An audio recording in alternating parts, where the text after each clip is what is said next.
While this episode on the surface may sound spooky, it's more of a cultural window we will peer into, an understanding of a complex magical system that may look primitive on the surface level, but is so technical under the surface that it will bewilder the mind in its complexity.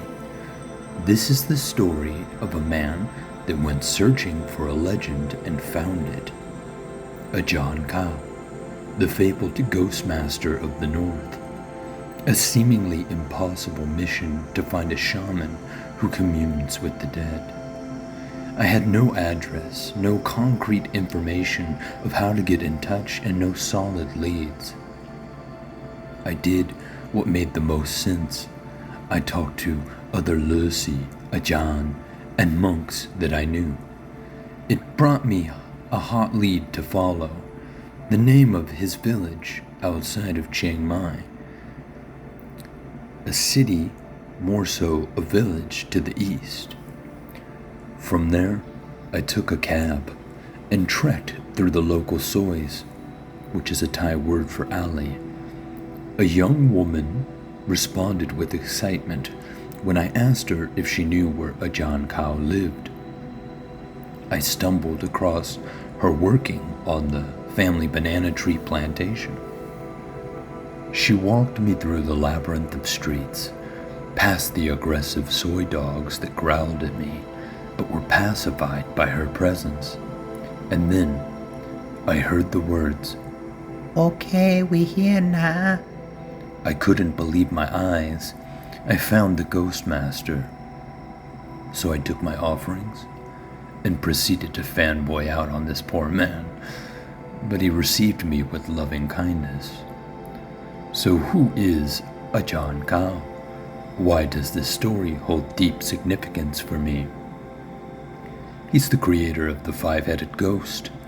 I know that probably means nothing to you, and before we dive into the legend of the man, we need to break down some things for our Western viewers, as it may come across as taboo, but we are going to bring you into an Eastern understanding, easy enough to digest, so that you may view, adopt a new perspective, and hold new knowledge in your heart of ancient practices and rites, an understanding of the taboo, an aha moment of new insight into the bizarre and macabre.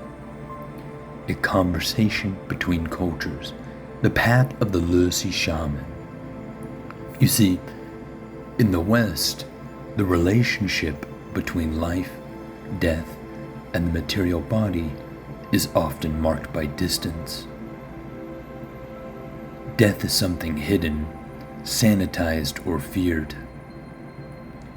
Because of religion and first world culture, it is seen as something we don't talk about, and to say the least, would never revere. To many, human remains are strictly medical specimens, or sacred relics to be mourned, never to be touched again. But in my culture, the culture I have been welcomed into, become one with, and studied for over a decade now, rooted in ancient animistic traditions, death is not the end. It is a transition, a continuity. Animism teaches us that the world is alive with spirits, within trees that sway in the winds and stretch outwards in networks underground, rivers that bend and carve the geological formations around and beyond, stones above and below, and yes, even the bones of the departed. This is not mere superstition, but a deeply interconnected view of existence. Everything in this cosmos is connected by energy. The living, the dead, the seen, and the unseen. There is no separation.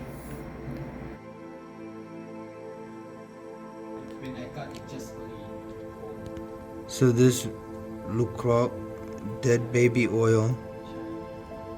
And when the baby die, you take the oil from the baby.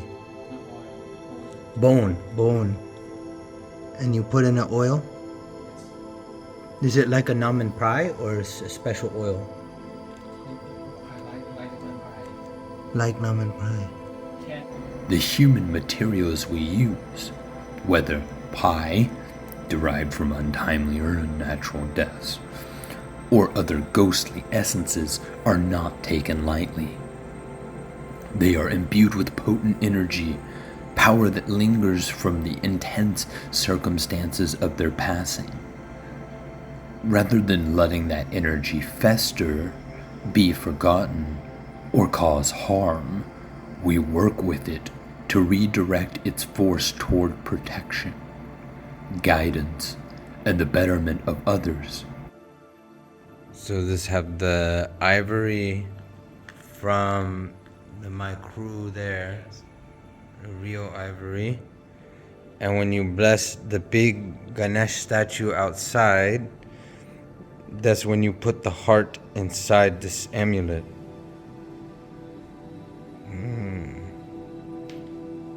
So Master's giving me some ivories. Only go on God amulet, not spirit amulet. Instead of allowing a haunting to take place, a place becoming spoiled, or having an imprint, we pacify this energy. We reshape it like the potter at his wheel.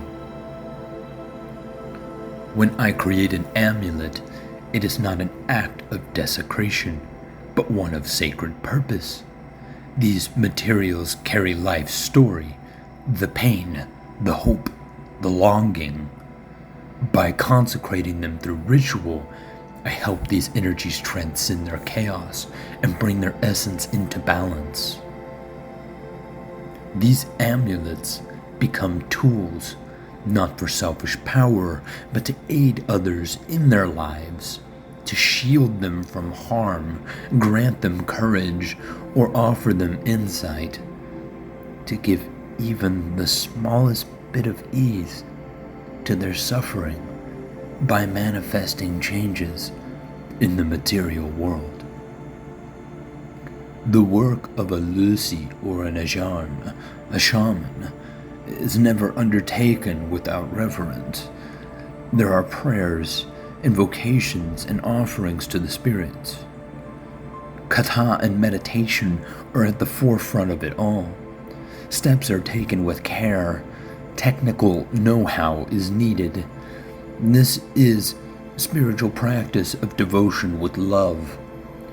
Permission is sought, blessings are given, and care is taken to respect both the physical remains and the energies they hold. To the spirits, I am not a thief or a desecrator, but a bridge, a healer of both worlds. You might see these practices as taboo because they challenge your cultural framework, but think about it. Is it so different from preserving relics of saints or visiting graves to feel close to the departed? What we do is simply another form of honoring and integrating the unseen into the seen. Our goal is never harm or disrespect, but transformation and purpose. In a world where so much is wasted or feared, we turn what is forgotten into something sacred. If you can see it through that lens, perhaps you will understand that this path, though unconventional to you, is deeply rooted in love, respect, and service to something greater than ourselves.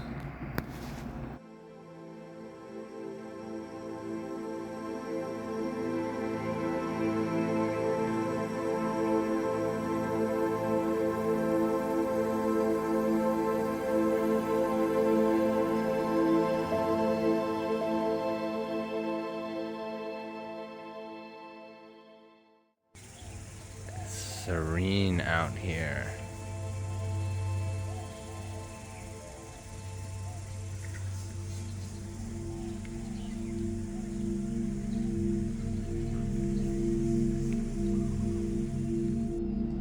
Sa tục của khả khối yang của có của phải của đại của yang của 38 đại hạ siêu ma đạo lạc của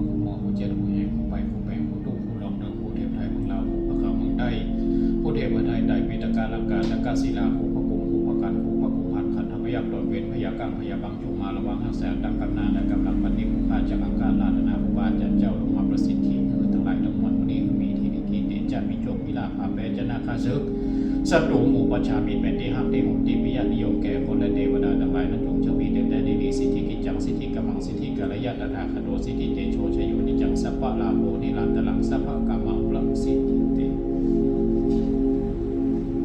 This is the real banning. It's the top of the